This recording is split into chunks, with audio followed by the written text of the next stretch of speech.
మన తండ్రి అయిన దేవుని నుండి ప్రభు అయిన యేసుక్రీస్తు నుండి కృపా సమాధానం కలుగుగాక. ఆమేన్.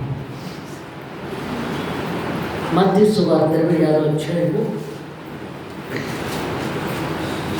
14వ వచనం చదవండి.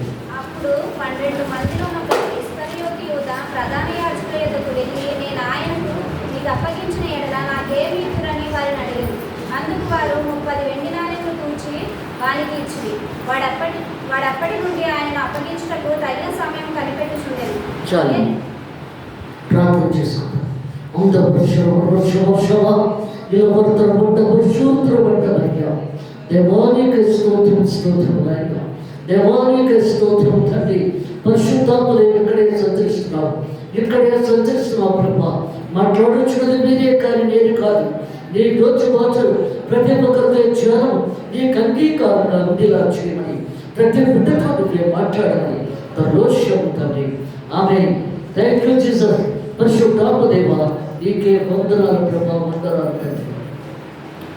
పరిశుద్ధాత్మ దేవుడు ఎవరు మాట్లాడుచున్నాడంటే, దేవాది దేవుడు, సర్వాధికారి, సృష్టికర్త, సర్వోన్నత దేవుడు అయిన వాక్యమే దేవుడు, దేవుడే వాక్యము.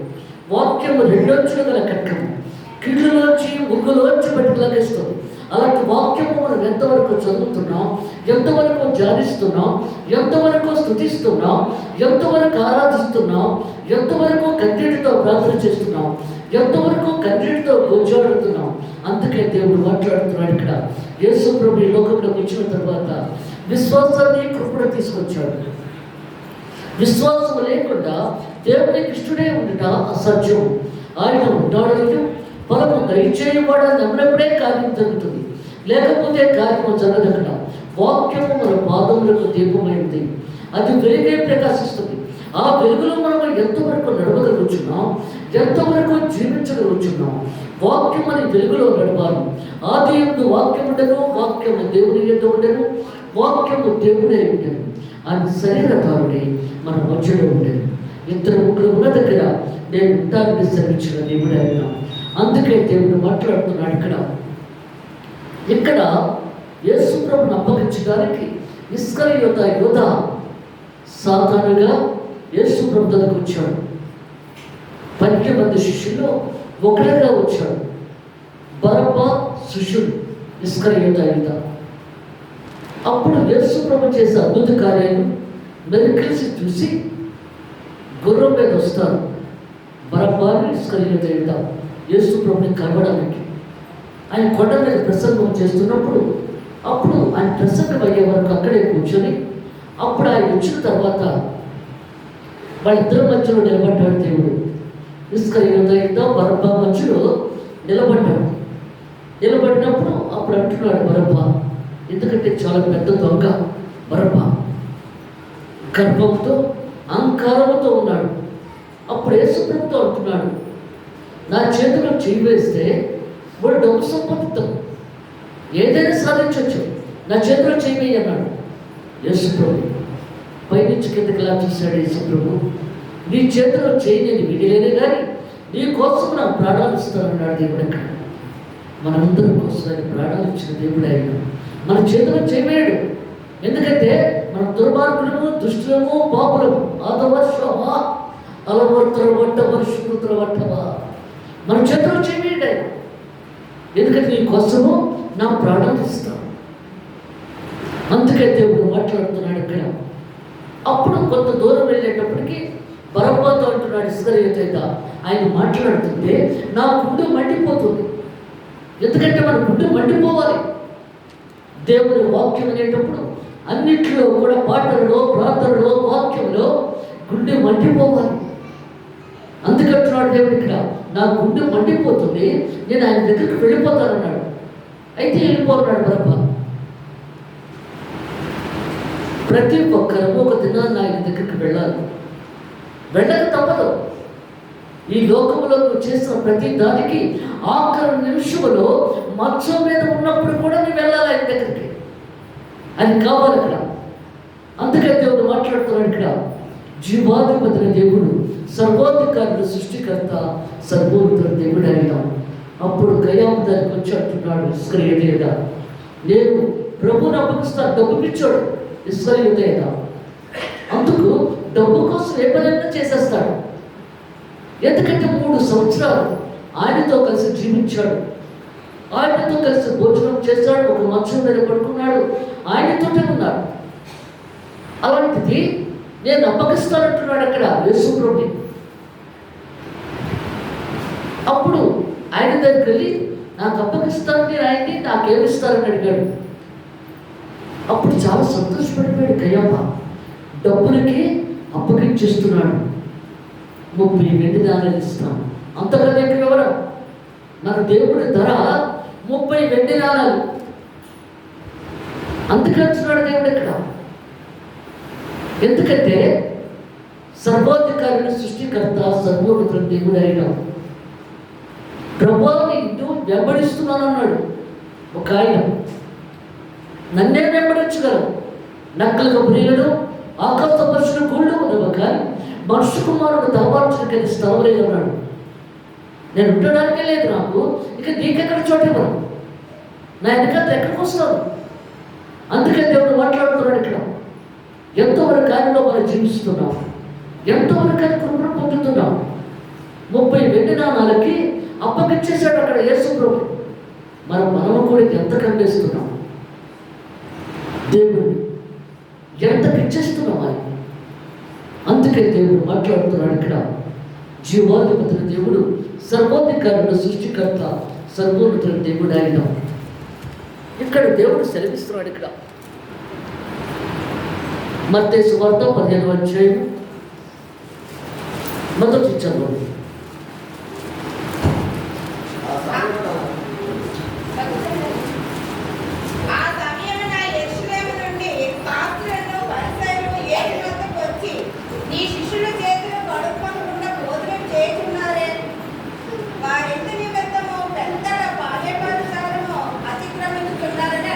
చాలు. అందుకే దేవుడు ఏమంటున్నాడు? పారంపర్యాచారం. ఎందుకంటే ఒక పద్ధతి ఉంది కదా, చేతులు కడుక్కొని పోంచాలి, కాళ్ళు కడుక్కొని పోంచాలి, పారంపర్యాచారం ఉంది కదా అక్కడ పద్ధతి, పెద్దలు ఆచార్యం అక్కడ. అదే మాట్లాడుతున్నాడు ఇక్కడ. ఆ సమయం యెరూషలేము నుండి శాస్త్రులు పరిసయ్యులు కూడా యేసు ప్రభు దగ్గరికి వచ్చి మీ శిష్యులు అంటే చేతులు కడుక్కోకుండా భోంచేస్తున్నారు అని అడుగుతున్నారు అక్కడ. అప్పుడు ఆయన ఏం మాట్లాడుతున్నాడు ఇక్కడ? ఎందుకంటే పారంపర్యాచారం ప్రకారం, పెద్దల ఆచార్య ప్రకారంగా చేతులు కొట్టుకొని భోంచేయాలి. అందుకైనా మీరును మీ పారంపర్యాచారం నిమిత్తము దేవుని ఆజ్ఞను ఎందుకు అతిక్రమించుతున్నారు? ఎందుకంటే దేవుని మాట ప్రకారంగా నడుచుకోవట్లేదు, ఆయన ఆజ్ఞ ప్రకారంగా మీరు నడుచుకోవట్లేదు కదా. ప్రార్థన చేసుకోకుండా భోజనం చేసేస్తారా? ప్రార్థన చేసుకోకుండా పడుకుండిపోతారా? ప్రార్థన చేసుకోకుండా ఏదైనా చేసేస్తారా అని అడుగుతున్నాడు దేవుడు ఇక్కడ. దేవుని ఆజ్ఞ ప్రకారంగా ఎలా నడుచుకుంటున్నారని అడుగుతున్నాడు దేవుడు ఇక్కడ. నేను చేతులు కడుక్కోలేదని అడుగుతున్నాను ఇక్కడ. మరి ఇక్కడ దేవుని ఆజ్ఞ ప్రకారంగా మీరు నడుచుకోవట్లేదు, అది నేనేం చేయాలి అక్కడ అడుగుతున్నాడు దేవుడు ఇక్కడ. ఎందుకంటే యేసు ప్రభు అప్పగించబడిన రాత్రి ప్రతి శిష్యుల పాదాలు కడిగి టవలతో ముద్దు పెట్టుకుంటాడు. ఎందుకంటే వాటి సేవకులు, యాజకులు చేపలు పట్టే జాలర్ని మనుషులు పట్టే జాలరుగా దేవుడు చేశాడు. అలాంటి వాడి తన గొర్రెల్ని ప్రేమతో చూసుకుంటారని దేవుడు కాళ్ళతో టవలతో ముద్దు పెట్టుకుంటాడు అక్కడ. అప్పుడు పేతురు అంటాడు, నా పాదాలు కడుగుతూ ప్రభు అన్నాడు. అయితే నీతో నాకు పాలుపంపులు లేవన్నాడు అక్కడ. దేవుడితో పాలుపంపులు కావాలంటే ఆయనతో కలిసి జీవించాలి, ఆయన ఆజ్ఞ ప్రకారం నడుచుకోవాలి. ఎలా చెప్తారో విన్నారు అక్కడ. ఇక్కడ కూడా అదే మాట్లాడుతున్నాడు. అప్పుడు దేవుడు అన్నాడు, అయితే నీతో నాకు పాలుపంపులు లేవన్నప్పుడు పేతురు అన్నాడు, లేదు ప్రభా, నా ఒళ్ళంతా కడగండి అన్నాడు. అందులో ఒళ్ళంతా కడగక్కర్లేదు, కాలు కడిగి తెచ్చాను. అందుకే దేవుడు మాట్లాడుతున్నాడు ఇక్కడ. ఇక్కడ కూడా దేవుని ఆజ్ఞ ప్రకారంగా, దేవుని పద్ధతి ప్రకారం మీరు నడుచుకోవట్లేదు. ఇక్కడ చేతులు కడుక్కోలేదని ప్రశ్నిస్తున్నారు ఇక్కడ. అందుకే మరి ఒక మాట ఏమంటున్నాడు ఇక్కడ, అందుకైనా మీరు మీ పారంపర్యాచారం నిమిత్తము దేవుని ఆజ్ఞను ఎందుకు అతిక్రమించున్నారు? తల్లిదండ్రులు గణపరచమరియు తండ్రినైనను తల్లినైనను దూషించిన వాడు తప్పక మరణము పొందవాలని దేవుడు సెలవించాడు. తల్లిదండ్రులు చూడలేని వాళ్ళు చచ్చిపోతారట, మరణిస్తారట. ఏమన్నాడు కదా 16లో, తల్లిదండ్రులు సన్మానించే రోజున దీర్ఘాయువంతుడు అవుతావు, దూరేళ్ళ జీవితం బతికేస్తావు. తల్లిదండ్రులు చూసిన వాళ్ళు ఎంతమంది చూడగలుగుతున్నాం, ఎంతమంది దేవుడితో కలిసి ఉండగలుగుతున్నాం? అదే దేవుడు మాట్లాడుతున్నాడు ఇక్కడ. అదే చెప్తున్నాడు ఇక్కడ. మీరైతే ఒకడు తన తల్లిని చూచి నా వల్ల నీకేది ప్రయోజనమో అది దేవార్పతం అన్నాడు. మీ వల్ల నాకు ఏ ప్రయోజనం ఉంది? మిమ్మల్ని చూడాలంటే నాకేమిస్తున్నారు? మీరు తల్లిదండ్రులు ప్రశ్నిస్తున్నారు, బిడ్డలు నాకేమి ఇవ్వగలుగుతున్నారు? మమ్మల్ని చూడాలి. మిమ్మల్ని చూడాలంటే మరి దేవార్పతం ఏమీ లేదు, ఏమి చూడాలన్నా లేదు అక్కడ. అదే మాట్లాడుతున్నాడు దేవుడు ఇక్కడ. ఏమిటి సెలవిస్తున్నాడు ఇక్కడ? ఎంతవరకు చూడగలుగుతున్నావు ఇక్కడ? నా వలన నీకేది ప్రయోజనమగునో అది దేవార్థం అని చెప్పను. ఎడలాడు తన తల్లినైనడు గడపరచనక్కరలేదని చెప్పుచున్నారు. అందుకే దేవుడు మాట్లాడుతున్నాడు ఇక్కడ. ఎందుకంటే తల్లిదండ్రులు చూడక్కర్లేదు అని మాట్లాడుతున్నారు. అందుకే దేవుడు మాట్లాడుతున్నాడు ఇక్కడ. మీరు మీ పారంపర్యాచారం నిమిత్తం దేవుడి వాక్యము నిరంతరము చేర్చున్నారు, వేషధారున్నారు. ఎందుకంటే దేవుడి వాక్యం ప్రకారం మీరు నడుచుకోవట్లేదు, జీవించడం లేదు. వాక్యమే దేవుడు, దేవుడే వాక్యము. వాక్యము రెండొంతుల గల ఖడ్గం. ఇక్కడ యేసుకు పడుకుతున్నాడు. ఇక్కడ నేను ఎవరినని అనుకుంటున్నారు? ఇక్కడ ఏ రోజు కూడా అలాగే అనుకున్నారు. ఆయన ఎవరు? ప్రవక్త ఎవరు? ఆయన ఎవరో మా కళ్ళ కట్టినట్టు కనబట్టలేదు. అక్కడ యోహానా, ఏలియా, ఇర్మియా ఎవరో నాకు తెలియటం లేదంటున్నాడు. అక్కడ ఇక్కడ కూడా దేవుడు చెప్తున్నాడు, నేను ఎవరు అనుకుంటున్నారు? అంతటి మాటకే నా వెనకాల తిరుగుతున్న మీరు ఏమనుకుంటున్నారు? మరి నేను కూడా అలాగే నాలుగంట నా సంఘం ఏమనుకుంటాడు? ఎవరి గురించి నాకు అక్కర్లేదు, నా సంఘం నన్ను ఏమనుకుంటుంది? అక్కడ దేవుడు అదే అనుకుంటున్నాడు. ఎందుకంటే మన దగ్గర ఉన్న వాళ్ళు ఏమనుకుంటున్నారు? అందరి గురించి కాదు. అప్పుడు పేతురు అంటున్నాడు, ప్రభువా ఈ లోకంలో అవసరం దేవుడికి వాళ్ళని క్రీస్తు అనుకుంటున్నాడు. అప్పుడు దేవుడు అంటున్నాడు, ఏమంటున్నాడు? నువ్వు బండ మీద కట్టిన పునాది, ఆ బండే క్రీస్తు. బండ మీద కట్టిన పునాది వలె ఉండాలి, కానీ ఇసుకలో కట్టిన పునాది వలె ఉండకూడదు. బండ మీద కట్టిన పునాది అంటే పటిష్టంగా ఉంటుంది. అంటే దేవుని రుచి తెలియాలి, దేవుని మాధుర్యం తెలియాలి. ఎందుకంటే క్రైస్తవ జీవితం అంటే క్రీస్తు స్వరూపంలో మార్చబడ్డవాడే క్రైస్తవుడు. క్రైస్తవ జీవితం ఒక పూలమాట కాదు. ముళ్ళ కంచెలు రాళ్ళు రబ్బులు దాటారు. శోధన చేసిన వాడు దంచుడు, ఆ శోధనకు నిలిచిన వాడే జీవ క్రీడాలు అందుకున్నాడు. అందుకని దేవుడు మాట్లాడుతున్నాడు, నువ్వు బండ మీద కట్టిన పునాదివి, ఆ బండే క్రీస్తు. అందుకని దేవుడు సెలవిస్తున్నాడు ఇక్కడ. ఎందుకంటే బండ మీద కట్టిన పునాది వల్ల చెక్క చెదరకూడదు, పటిష్టంగా ఉండాలి. అప్పుడే దేవుడిలో జీవించగలరు. యేసు ప్రభు ఆ పేతుని కూడా ప్రశ్నిస్తున్నాడు దేవుని ఇక్కడ. ఎందుకంటే చేపలు పట్టే జాలర్లో డబ్బు వాళ్ళు సంపాదించారు. నీ ఉద్యోగం దగ్గర, నువ్వు పనిచేసే దగ్గర అప్పుడు అడుగుతాడు దేవుడు. అక్కడ చర్చలో అడగడు, నా సేవకు వస్తావా, నాతో మాట్లాడతావా, నేను ఎవరికైనా వాక్యం చెప్తావా అని అడగడు ఆయన. చర్చలో అడగడు. చర్చలు అడిగితే అలాగే ప్రభా వచ్చేస్తాం అని అంటాం. కానీ నువ్వు డబ్బులు లెక్క పెట్టేటప్పుడు, నువ్వు ఉద్యోగం చేసే దగ్గర అక్కడ అడుగుతాడు దేవుడు. అక్కడ నా సేవకు వస్తావా, ఎట్టి రావాలో నీకు తెలియదు, ఇటు డబ్బులే పోతాయో, ఇటు సేవకి వెళ్ళగలరు అని చెప్పి, ఈ సేవ వల్ల మాకు ఉపయోగం లేదు అని చెప్పి ఆలోచిస్తాము. అక్కడ ఖచ్చితంగా మేము వచ్చేస్తాం. మనం అదే చర్చలు అయితే నువ్వు వచ్చేస్తామని చెప్తావు. అలాగే పేతురు, యోహాను కూడా ఆ నీటిలో సముద్రంలో నడుస్తుండగా దేవుడు అప్పుడే చేపలు రొట్టెలు కడుపు నిండా పెట్టి అప్పుడు ఆయన కూడా వాళ్ళ వెనకాల నడుస్తూ మాట్లాడుతున్నాడు. అలాగే నీతో కూడా ఆయన మాట్లాడుతున్నాడు. ఎందుకంటే నువ్వు పడుకున్నప్పుడు, నువ్వు వచ్చేసేటప్పుడు ప్రతి దగ్గర మాట్లాడుతున్నాడు ఆయన. నాకు సేవకు వస్తావా అని అడుగుతున్నాడు. అక్కడ ఇక్కడ కూడా అడుగుతున్నాడు పేతుర్ని. వాళ్ళు చక్కగా నీటిలో నడుస్తూ ఉన్నారు, ఎందుకంటే వాళ్ళకి అలవాటైన స్థలం కదా. అప్పుడు అడుగుతున్నాడు, ఏమంటున్నాడు? సీమోను, నన్ను ఎక్కువగా నువ్వు ప్రేమిస్తున్నావా అని అడిగాడు. దేవుడు అర్థం మనకి అడుగుతాడు. అందుకే దేవుడు మాట్లాడుతున్నాడు. ఎందుకంటే ఆయన వేసిన మొక్కలు మనం, ఆ మొక్కలు పువ్వులు పూస్తున్నాయా, కాయలు కాస్తున్నాయా? అంతపరుషవా ఇలపత్ర బట్ట పరుషుత్ర బట్టవా? మనం ఆయన వేసిన మొక్కలు, ఆ మొక్కలు కాపు కోసం దేవుడు ఎదురు చూస్తున్నాడు. పువ్వుల్లా ఉంటున్నామా, కాయల్లా ఉంటున్నామా, మొక్కల్లా ఉంటున్నామా, ఎలా ఉంటున్నాం? దేవుడు అదే చూస్తున్నాడు, అక్కడ పరిశీలిస్తున్నాడు. అక్కడ అదే చెప్తున్నాడు. అందుకే దేవుడు శ్రమిస్తున్నాడు. ఇక్కడ కూడా ద్రాక్ష తోటలో అంజూరపు చెట్టు ఒకటి వేయబడి ఉంది. ఆ ధనవంతుడు 2 సంవత్సరాలు 3 సంవత్సరాల నుంచి ఆ చెట్టును చూస్తూనే ఉన్నాడు, కానీ ఒక కాయ కానీ, ఒక పండు కానీ, ఒక పువ్వు కానీ లేదు అక్కడ ఆ చెట్టు. ఈసారి అడుగుతున్నాడు ఇక్కడ. అందుకే దేవుడు మాట్లాడుతున్నాడు ఇక్కడ. అమ్మ చిన్న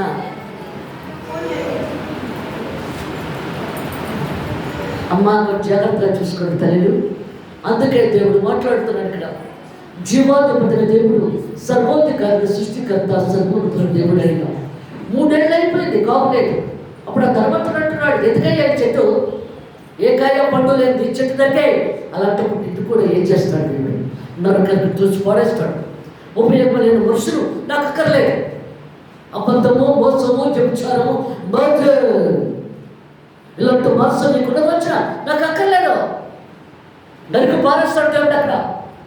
ఉపయోగం లేనప్పుడు ఎందుకు? దేవునికి నీకు కూడా ఉపయోగం ఉండాలి కదా. మరి ఉపయోగం లేనప్పుడు ఎలాగా? ఇక్కడ కూడా దేవుడు అడుగుతున్నాడు పేతుర్ని, సీమోను అందరికన్నా నన్ను ఎక్కువగా ప్రేమించేస్తున్నావా అని అడిగాడు. మరి మనం ఎంతవరకు ప్రేమిస్తున్నాం దేవుడి? ద్రాక్ష వల్ల నేను తీగలు మీరు నన్ను నల్లుకుని వచ్చిన బొగ్గా పిలుస్తారు, నాకు వేరు కాబట్టి నేనేమి చేయలేను. అందుకని బరీఫ్లట్ ఉంది, అది వర్షకాలంలో దాన్ని కట్ చేసి పడేస్తాం. అది ఎండిపోతే అగ్గిపొలు వేస్తే పూర్తయిపోతుంది. నీ జీవితం కూడా అంతవర్షవా నీ జీవితం కూడా నువ్వు పరీక్షించుకోకపోతే అలాగే ఉంటుంది. ఇక్కడ అడుగుతున్నాడు, అందరికన్నా నన్ను ఎక్కువగా ప్రేమిస్తున్నావా? ఇంటూ అడుగుతున్నాడు, పేతురుని అడుగుతున్నాడు, నన్ను అడుగుతున్నాడు. అక్కడ మరి ప్రేమిస్తున్నావా? నా భర్తని, నా బిడ్డల్ని, నా భార్యని ప్రేమించినప్పటికే నాకు తెల్లారిపోతుంది. ఇంకా మిమ్మల్ని ఎక్కడ ప్రేమించగలను ప్రభా? ప్రేమించిన టైం ఎక్కడుంది? వర్షవా. అందుకే దేవుడు మాట్లాడుతున్నాడు ఇక్కడ. ప్రేమిస్తున్నాను ప్రభా అన్నాడు. అయితే నా గొర్రెలు కాయవా? ఆయనకు కావాల్సింది ఏంటంటే తన గొర్రెలు కావాలి, తన సంఘం కావాలి, తన మనుషులు కావాలి, తన మొక్కలు కావాలి, తన పువ్వులు కావాలి అక్కడ దేవుడికి. అంతగా అడుగుతున్నాడు అక్కడ. నా గొర్రెలు కాయవా? కష్టం ప్రభు అన్నాడు. కానీ ఆయన తృప్తి లేదు. పేతురు అన్న మాటకి ఆయన తృప్తి అనిపించలేదు, అక్కడ సంతోషం అనిపించలేదు. అక్కడ మనం సేవకు వెళ్తున్నామంటే ఆయనకు సంతోషం కలిగించాలి, ఆయన తృప్తి కలగాలి, ఆనందాన్ని కలగాలి. అందుకే దేవుడు మాట్లాడుతున్నాడు ఇక్కడ. అదే చెప్తున్నాడు. 2వ మళ్ళీ అడిగాడు, యోహాను కుమారుడు సీమోను, అందరికన్నా నన్ను ఎక్కువగా ప్రేమిస్తున్నావా? ప్రేమిస్తున్నాడు ప్రభు అన్నాడు. అయితే నా గొర్రెలు కాయవా? అప్పుడు తృప్తి లేదు. ఆయనకు మనస్ఫూర్తిగా ఆయన ఎందుకంటే ఆ పేతురు మాటకి ఆయన సంతోషపట్టలేదు. మనం మాట్లాడే మాటలు, నీ నోటి మాటలు, నీ హృదయోచ్చారము దేవునికి అంగీకారంగా లేకపోతే ఆయనకు అక్కర్లేదు. నువ్వేది మాట్లాడినా ఆయన అక్కర్లేదు, నువ్వెంత ప్రార్థన చేసినా ఆయనకు అక్కర్లేదు. ఆయనకు అంగీకారంగా ఉండాలని ఎంతో మాట్లాడుతున్నాడు ఇక్కడ. నువ్వు మాట్లాడే మాట నీ హృదయం నాకు అప్పచెప్పు. పెద్దల ద్వారా ప్రభా అనిపిస్తున్నంత మాత్రమే పలికే దేవుడు కాదు. నీ హృదయము చాలా దూరంగా ఉంది. అందుకే దేవుడు మాట్లాడుతున్నాడు ఇక్కడ. ఇక్కడ 3వసారి అడుగుతున్నాడు. ఇక్కడ 3 సార్లే చర్చ్ మనకి ఎక్కువ అడగడం. అందుకే కదా అబ్రహాం గారిని నా ప్రాణ స్నేహితుడు అన్నాడు దేవుడు అక్కడ అబ్రహాం గారిని. ఆయనతో అంటున్నాడు దేవుడు, నీ అన్న కొడుకు లోతు సొదొమ గొమొర్రాలో ఉన్నాడు కదా, అతను నేను అగ్నివర్షం కురిపించేస్తున్నాను అన్నాడు. ఎందుకంటే నీతో చెప్పకుండా చేస్తే బాగోదు. చెప్పకుండా నేను అగ్నివర్షం కురిపించేస్తే అక్కడ బాగోదు. నువ్వు నా స్నేహితుడు కదా, అందుకు చెప్పే చేస్తున్నాను ఇక్కడ. ప్రభా, కోటాని కోట్ల మంది ప్రజలు చంపేస్తాను. పాపం ఎక్కువైపోయినప్పుడు నేను చంపేస్తాను. అక్కడేముంటుంది? మరణ శాస్త్రం రాసిన వాడు మరణిస్తేనే తప్ప ఆ మరణ శాస్త్రం రద్దు కాదు. చంపేస్తాను. 50 మంది మంచివాళ్ళు ఉంటే కాపాడతావా ప్రభా? కాపాడుతాను. 20 మంది మంచివాళ్ళు ఉంటే కాపాడతావా? కాపాడుతాను. 10 మంది మంచి వాళ్ళు నాకు కాపాడుతాను దేవుడు అట్టించి వెళ్ళిపోయాడు. 10 మంది కూడా లేదు. మరి మనం ఎంతమంది ఉన్నాం? దేవునికి ఇష్టమైన రీతిలో ఆయనకి మంచిగా ఎంతమంది ఉన్నాం? 10 మంది కూడా లేమా? అందుకంటున్నాడు, ఇంత సంఘం ఉంది, 10 మంది లేమా? అదే దేవుడు మాట్లాడుతున్నాడు. ఇక్కడ మూడోసారి అడుగుతున్నాడు, సీమోను కుమారుడైన పేతురు, నన్ను అందరికన్నా ఎక్కువగా ప్రేమిస్తున్నావా అని అడిగాడు. ప్రేమిస్తున్నాడన్నా కదా ప్రభా, విసుగుతున్నా. అక్కడ దేవుడన్న భయం కూడా లేకుండా విసుకుపోతున్నాడు. అందరికన్నా నన్ను ఎక్కువగా ప్రేమిస్తున్నావన్న వాటికి అక్కడ చాలా చిరాకు పడిపోతున్నాడు. మరి అలాంటప్పుడు నా గొర్రెలు ఎలా కస్తావయ్యా? 10 సార్లు అడుగుతారు, అమ్మా నాకు నడుము నొప్పి వస్తుంది, నాకు ఇలా ఉంది, నాకు అలా ఉంది అని చెప్పి 10 సార్లు ప్రార్థన చేసుకున్నప్పుడు నువ్వు వెంతకేసుకుపోతే ఇక నా గొర్రెలు ఏం కాయగలవు? నువ్వు సేవ చేసిన వాడికి ఓర్పు ఉండాలి, సహనం ఉండాలి. దేవుడు వరే దేవుడు యేసు సాత్వికుడు, దీన మనసు గలవాడు, ప్రేమ గల దేవుడు. అలాంటి మనసు నీకున్న రోజునే నువ్వు సేవ చేయగలవు. లేకపోతే కష్టం. అక్కడ నువ్వు తలకిందులుగా సిలువేయబడతావు అన్నాడు దేవుడు. అక్కడ పేతుర్ని నువ్వు తలకిందులుగా సిలువేయబడతావు. పారిపోతున్నాడు జైల్లోంచి పేతురు, సిలువ ఎక్కలేక పారిపోతున్నాడు.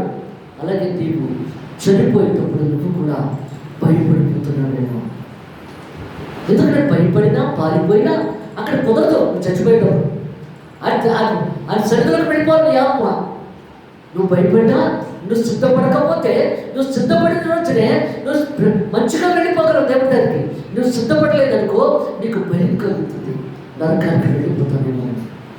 ఎందుకంటే ఈ లోకంలో చేసిన పాపాలకి నరకానికి వెళ్ళిపోతానేమో అని భయం కలుగుతుంది నీకు. అలాగే పేతురు కూడా భయపడిపోతున్నాడు, జైలు నుంచి పారిపోతున్నాడు. అప్పుడు దేవుడు అడ్డంగా నిలబడ్డాడు, నీకు కూడా అడ్డంగా వస్తాడు. ఎక్కడికి పారిపోతున్నావు?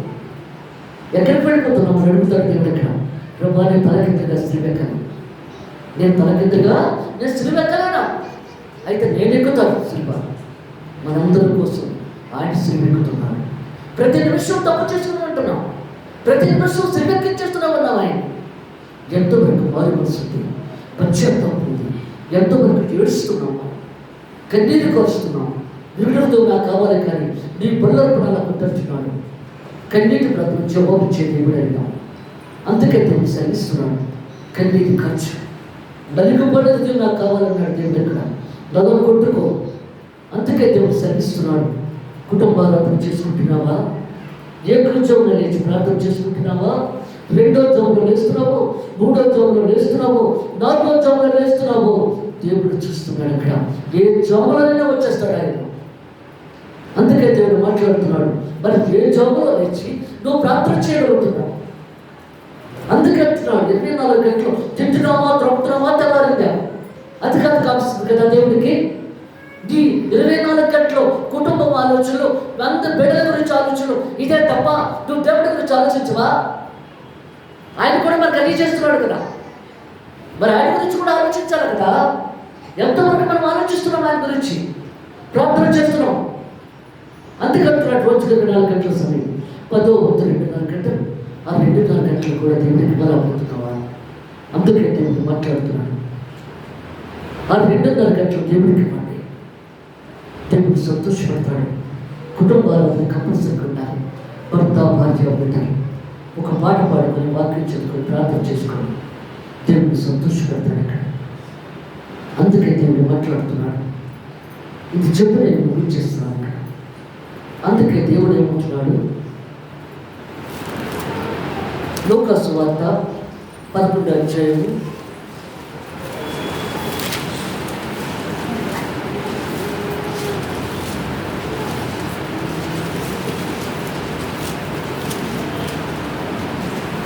25వ వచనం చదువు.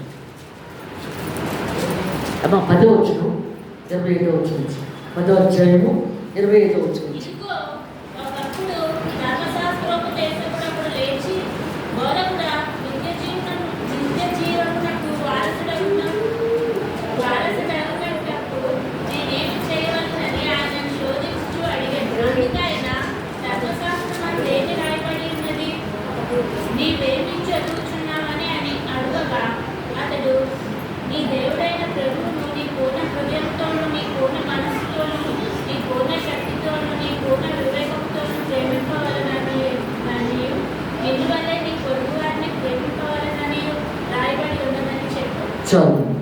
అందుకే దేవుడు మాట్లాడుతున్నాడు ఇక్కడ. ఇదిగో ఒకప్పుడు ధర్మశాస్త్రం నేర్చుకోవడం లేచి, ఆయన చాలా డబ్బున్నవాడు, లేచి బోధకుడా యేసు ప్రభువుని పరిశోధిస్తున్నాడు. మనం కూడా ఒక్కోసారి పరిశీలిస్తాం ఆయన మనకి చేయగలడో లేదో అని పరిశీలిస్తూ ఉంటాం. లేచి బోధకుడా నిత్య జీవనకు వారసుడేటకు నేను ఏమి చేయవలను, పర్లోక రాజ్యానికి వెళ్ళాలంటే ఏం చేయాలి ప్రభా అని అడిగాడు. ఆయనను శోధించుచు అడిగాను. అందుకు ఆయన ధర్మశాస్త్రం అందేమి రాయబడి ఉన్నది, ఎందుకంటే ధర్మశాస్త్రంలో దేవుని వాక్యములో ఏమి రాయబడి ఉన్నది, నువ్వు ఒక్కసారి నేను చదివావా అని అడుగుతున్నాడు ఇక్కడ ప్రభు. నీవేమి చదువుతున్నావు అని అతను అడిగాడు. నువ్వు బైబిల్ ఎలా చదువుతున్నావు, అందులో దేవుని వాక్యం ఏమిటో నీకు తెలుసా అని అడిగాడు. నువ్వు పరలోక రాజ్యం వెళ్ళిపోవాలని నువ్వు త్వరపడిపోతున్నావు కదా, అందుకు వాక్యము నీకు తెలుసా, ప్రార్థన నీకు తెలుసా, మరి ఎలా వెళ్ళిపోదాం అనుకుంటున్నావు అని అడిగాడు దేవుడు ఇక్కడ. అతడు నీ దేవుడైన ప్రభుని, దేవుడు అడుగుతున్నాడు, నీ దేవుడైన ప్రభుని ఎలా ప్రార్థన చేయాలి అని చెప్పినప్పుడు దేవుడు చెప్తున్నాడు, నీ పూర్ణ హృదయముతోను, నీ పూర్ణ మనసుతోను, నీ పూర్ణ శక్తితోను, నీ పూర్ణ వివేకముతోను ప్రేమించవలది. ఎందుకంటే నీ శరీరము ఆత్మ మోకరించి దేవుని సన్నిధిలో నీ శరీరము ఆత్మ కూడా ఆయన సాన్నిధ్యంలో ఉండాలి. చాలా కష్టపడాలి, ముడుకులు నొప్పి వస్తున్నాయి, మోకరించి. అందుకంటున్నాడు, చేతుల నొప్పులు వస్తున్నాయి, మోకరించండి, కాళ్ళ నొప్పులు వస్తున్నాయి, మోకరించండి. అలాంటప్పుడు దేవుడు ఎలా చేస్తాడు నీ కార్యాలు? మరి నీ నొప్పులు వచ్చినప్పుడు ఇవన్నీ భరిస్తేనే కదా.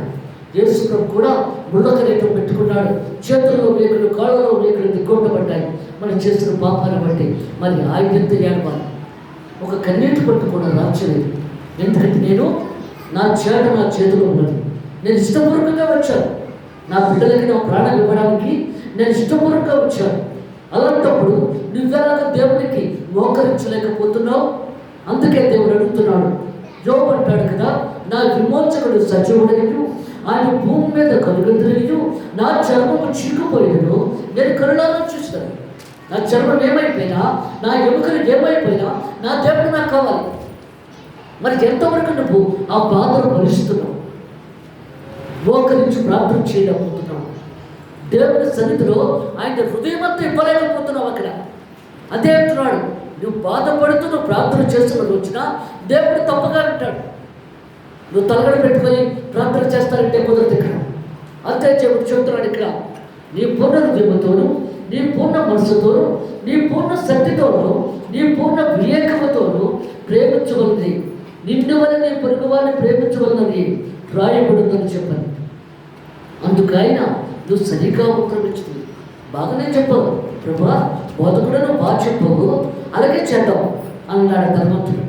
అప్పుడు అతను మాట్లాడుతున్నాడు ఇక్కడ, ఎందుకంటే ఆయన నీతిమంతుడని దేవుని దగ్గర మెప్పు పొందాలని మాట్లాడుతున్నాడు ఇక్కడ. ఎందుకంటే నువ్వు నీతిమంతుడు అని నువ్వు చెప్పినంత మాత్రంలో అక్కడ దేవుడికి అర్థం కాకుండా ఉండదు. ఆయనకు అన్నీ తెలిసిన దేవుడు కదా. హృదయాంతరంగాన్ని చూసే దేవుడు, హృదయాన్ని పరిశీలించే దేవుడు, అంతరంగాన్ని చూస్తాడు. ఆయన నీతిమంతుడని ఆయన దగ్గర మెప్పు పొందాలని ఇతను చెప్తున్నాడు ఇక్కడ. అప్పుడు అంటున్నాడు ఇక్కడ, ప్రభా అయితే నా పొరుగువాడెవడు అని అంటున్నాడు ఈయన ధర్మంతుడు. అప్పుడు దేవుడు చెప్తున్నాడు, పొరుగువాడు ఎలా ఉంటాడో చెప్తున్నాడు దేవుడు ఇక్కడ. ఏమని చెప్తున్నాడు? నీతిమంతుడు అయినట్టు కనపరచుకొని కోరి అతను అవునే కానీ నా పొరుగువాడెవడని యేసుని అడిగాడు. అందుకు యేసు అంటాడు, ఒక మనుషుడు యెరూషలేము నుండి యెరికో పట్టణానికి వ్యాపార నిమిత్తం వెళ్ళిపోతున్నాడు. యెరికో పట్టణం అంటే పల్లెటూరు లాంటిది. అక్కడ బట్టలు అమ్ముకుందామని చెప్పి అతను గాడిద మీద వెళ్ళిపోతున్నాడు. యెరూషలేము నుండి యెరికో పట్టణానికి బయలుదేరేటప్పుడు కానీ తోవలోకి వెళ్ళేటప్పుడు దొంగలు అటకాయించి కొట్టి కొనుగోపులతో వదిలేశారు, రోడ్డు మీద వదిలేశారు. అప్పుడు ఒక యాజకుడు ఆ త్రోవను వెళుతున్నాడు, చూసి వెళ్ళిపోయాడు, నాకెందుకు లేదు. రెండో వాడు లేవీడు వస్తున్నాడు, ఆయన చూశాడు, బాబోయ్ అతను చచ్చిపోయింటే పోలీసులు అందరూ నన్ను పట్టుకుంటారు, అందువల్ల నాకు అక్కర్లేదు అనుకొని ఆయన కూడా పక్క నుంచి వెళ్ళిపోయాడు. మూడో వాడు వస్తున్నాడు, సమరయుడు వచ్చి గాడి మీద వస్తున్నప్పుడు చూసి గవాలను దిగి ద్రాక్ష రసం పట్టించి నూనె రాశాడు. ద్రాక్ష రసము మొత్తుగా ఉంటుంది, బాధలు తగ్గుతాయి అన్నమాట. మొత్తు పదార్థం మీద పెట్టుకుంటాడు. నూనె రాసి గాడిద మీద ఎక్కించుకొని పూటకూళ్ళ మాటకి తీసుకొని వెళ్ళాడు. అక్కడ సేద తీర్చిన తర్వాత తెల్లవారితే బిజినెస్ మీద వెళ్ళాలి ఆయన ఆ సమరీయుడు. అందువల్ల ఆ పుట్టుకుళ్ళంతో చెప్తున్నాడు, అమ్మాయి 2 గాజులు తీసుకొని ఇంకా ఎక్కువ ఖర్చు పెట్టేవనుకో అటు నుంచి నేను వచ్చినప్పుడు నీకు ఇచ్చి వెళ్ళిపోతారు. అప్పుడు దేవుడు అన్నాడు, ముగ్గురులో ఎవడు పొరుగువాడు? 3వ వాడు. బాగా చెప్పాడే, చాలా చక్కగా చెప్పావు. మరి నువ్వు కూడా అలాగే చేస్తావా? ఎందుకంటే లేని వాళ్ళని చూస్తావా? కష్టంలో ఉన్న వాళ్ళని ఆదుకుంటావా? ప్రేమతో మాట్లాడతావా? నీకు ఎన్నున్నా ప్రేమ లేకపోతే వ్యర్థం. అదే చెప్తున్నాడు దేవుడు ఇక్కడ. దేవుని రక్తము ప్రేమ ప్రేమ ప్రేమ నడుస్తుంది అక్కడ. అందుకే దేవుడు సెలవిస్తున్నాడు ఇక్కడ, జీవాధిపతి దేవుడు, సర్వోధికారుడు, సృష్టికర్త, సర్వోన్నత దేవుడు ఆయన. ప్రేమ ప్రేమ నడుస్తుంది అక్కడ. ఇక్కడ కూడా దేవుడు మాట్లాడుతున్నాడు ఇక్కడ.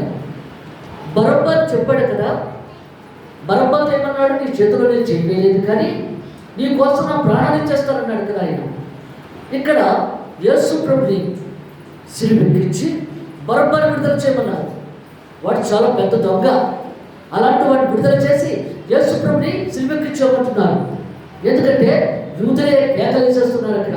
అప్పుడు పిలాతు అంటున్నాడు, వీళ్ళు ఏ తప్పు నాకు కనపట్టలేదు, ఎందుకు సిలువెక్కించాడు? ఏ రోజు కూడా ఆయనలో తప్పు లేదని చెప్తున్నాడు అక్కడ. ఎలా మీరు సిలువెక్కించేస్తారు? ఏమో మాకు తెలియదు, ఆయన మాత్రం చంపేయాలి, బరబ్బాని విడుదల చేయాలి. విడుదల చేశారు, బరబ్బాని విడుదల చేశారు. సిలువెక్కించడానికి అన్నీ సిద్ధమైపోతున్నాయి అక్కడ. అందరూ చుట్టుపక్కల గ్రామంలో ఉన్న ఆడవాళ్ళు పిల్లల్ని ఎత్తుకొని వచ్చి ఒకటే ఏడుస్తున్నారు, యేసు ప్రభుని చంపేస్తున్నాడు అని, సిలువెక్కించేస్తున్నారని ఏడుస్తున్నారు అక్కడ. ఏడుస్తున్నప్పుడు తను విడుదల చేస్తారు కదా, అడుగుతున్నాడు, ఎవరిని సిలువెక్కిస్తున్నారు, ఎవరిని సిలువెక్కిస్తున్నారు అని అడుగుతుంటే ఎవరు చెప్పడం లేదు. పోవయ్యా, మీరు విడుదల చేశారు కదా, ఎందుకు అడుగుతున్నావు? పో. లేదు, అతను మనస్సాక్షి గర్తించేస్తుంది. ఒక దినాన్ని నీకు కోసం నా ప్రాణాలు ఇస్తానన్నాడు కదా ఆయన. అందువల్ల ఆయనకి సిలువెక్కుతున్నాడా ఏంటి? మనస్సాక్షి గర్తించేస్తుంది. అలాగే నీకు నాకు కూడా మనస్సాక్షి గర్తించుతుందా? ఏదైనా తప్పు చేసినప్పుడు, ఒకళ్ళు బాధ పెట్టినప్పుడు, ఒకళ్ళు వేదన పరిచినప్పుడు నీ మనస్సాక్షి నీకు గర్తిస్తుందా? అందుకే దేవుడు మాట్లాడుతున్నాడు ఇక్కడ. అడుగుతున్నాడు, అందరిని అడుగుతుంటే ఎవరు చెప్పడం లేదు, వీళ్ళు ఏడుస్తున్నారు. ప్రభు ఏమంటున్నాడమ్మా, నా కోసం ఏడవకండి, నీ కోసం, నీ పిల్లల కోసం ఏడవండి. ఆశవా, అవును, నీ కోసం, నీ పిల్లల కోసం ఏడవండి. దేవుడికి కెలగ చెడిపోతాడు, అందరి కోసం ప్రాణాలు ఇచ్చి మరలా 3వ దినాన్ని సత్యంగా లేచిపోతాడు. కానీ నీ పిల్లల కోసం, నీ కోసం ఏడవండి. మన పిల్లల కోసం, మన కోసమే ఏడవాలి. కానీ ఇది ఖర్చాలి. ఏమి జరుగుతుందో సిలువెక్కించేశారు. ఇలా పైకిచ్చి ఇలా కిందకు దిగ్గొట్టేటప్పటికల్లా బరబ్బాకి యేసు ప్రభుని సిలువెక్కించడానికి పరుగున వచ్చి అది ఇంకా ఇలా దిగ్గొట్టక ముందే ఆ సిలువని కబులు చేసుకుంటాడు. ప్రభా, నువ్వు ఒక దినాన్ని నా చేతిలో చేయవేయమంటే నీ కోసం నా ప్రాణాలు ఇస్తాను తండ్రి. ఇప్పటికైనా నేను మారకపోతే నేను మనుషులే కాదు, మరి ఇప్పటికైనా మనం మారుతున్నామా? ఈ 40 రోజుల ప్రాంతంలో మనం మారుతున్నామా? పశ్చాత్తాపడుతున్నామా? ఏడుస్తున్నామా? ఆ పరబ్బాతో దుర్మార్గుడే అక్కడ మారిపోయిన సిలువ పట్టుకొని. మరి వాక్యం వింటున్నావు ప్రతిరోజు.